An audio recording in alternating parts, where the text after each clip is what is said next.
Oui, donc en fait, le projet que nous venons de lancer tout de suite, qui s'appelle Programme sénégalais pour l'entrepreneuriat des jeunes, s'inscrit dans la réforme globale de l'alignement de l'offre de formation sur les besoins économiques. Il s'agit d'une réforme phare dans le cadre du plan Sénégal émergent.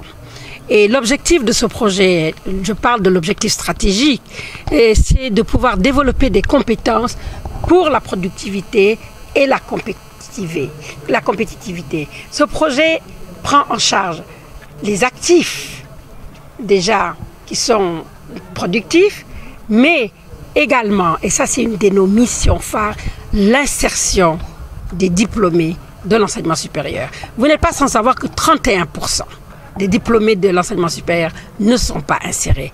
Il nous faut adresser ce problème et je pense que c'est un début de réponse par rapport à ce programme. En fait, ce projet, il y a 3 cycles. Vous avez un cycle dit un cycle fondamental qui correspond à une licence, à une L3. Donc, ceux qui auront satisfait aux critères et vont pouvoir bénéficier d'un diplôme. C'est une formation diplômante. On pourra leur délivrer une licence d'entrepreneur, par exemple agricole, d'entrepreneur dans le domaine de l'habitat, etc.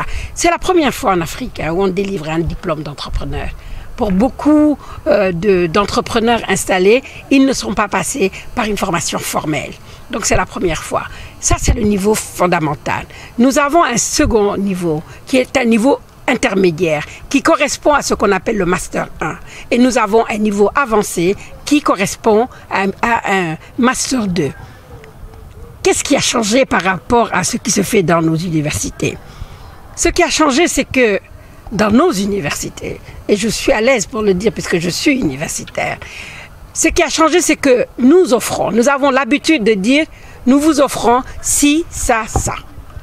Et les gens doivent venir dans cette offre-là. Là, ce que nous faisons, nous inversons. Nous allons former en fonction des besoins des individus, en fonction des besoins de notre économie. Et pas juste donner une offre de formation en disant « vous avez la possibilité d'accéder à telle ou telle formation ».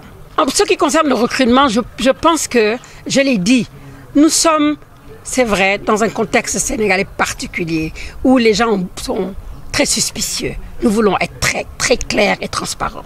Ce processus a été complètement dématérialisé. C'est-à-dire que les candidatures ont été soumises en ligne.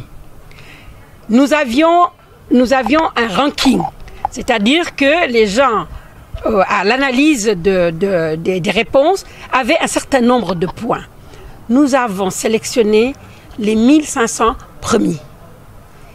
On est allé plus loin. On avait une équipe internationale de sélection, composée de 70 personnes, et dans les différents secteurs de création d'entreprises que nous voulons. Nous avons envoyé l'ensemble des dossiers à ces différentes personnalités de notre équipe, qui ont noté tout ce qui était questions ouvertes.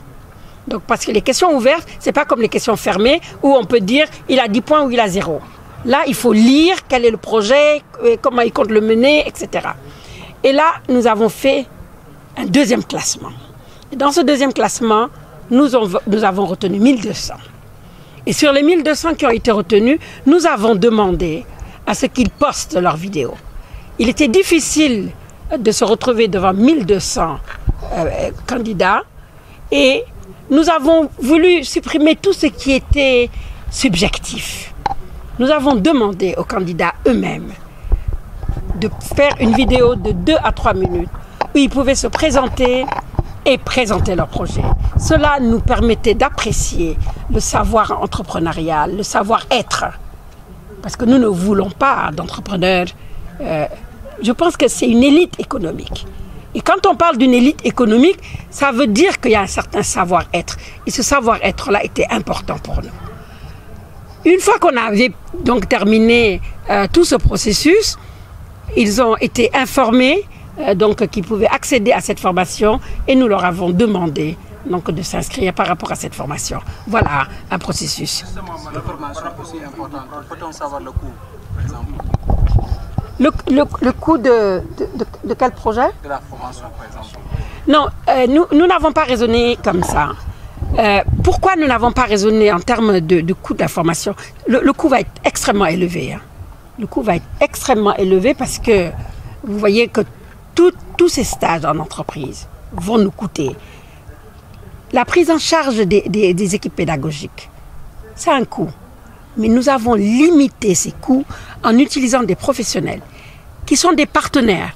Pour la plupart, qu'on ne va pas payer, ils ne sont pas motivés par l'argent. Nous avons fait 20 heures de cours, payez-nous 400 000 francs, ils ne sont pas motivés par ça. Ils le font parce qu'ils croient à ce projet.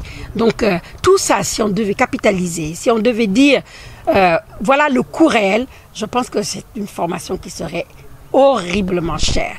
Mais pour moi, les enjeux sont beaucoup plus importants que ça. Il faut qu'on y arrive. Oui, dans les formés, si on a 1000 formés aujourd'hui, si 50% arrivent à mener à bien leur projet, ça fait 500 entreprises qui sont créées. Mais ce que nous espérons, quand des projets extérieurs s'installent au Sénégal, nous pourrons, d'une part, constituer un vivier.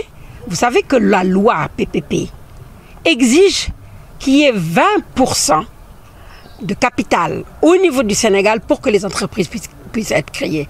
Ils iront en partenariat. Ils auront les compétences pour pouvoir se défendre. Ils auront les possibilités de se faire financer et d'avoir leur apport personnel. Donc ces gens-là pourront s'insérer valablement dans les projets du PSE. Ça aussi, ça fait partie de nos objectifs.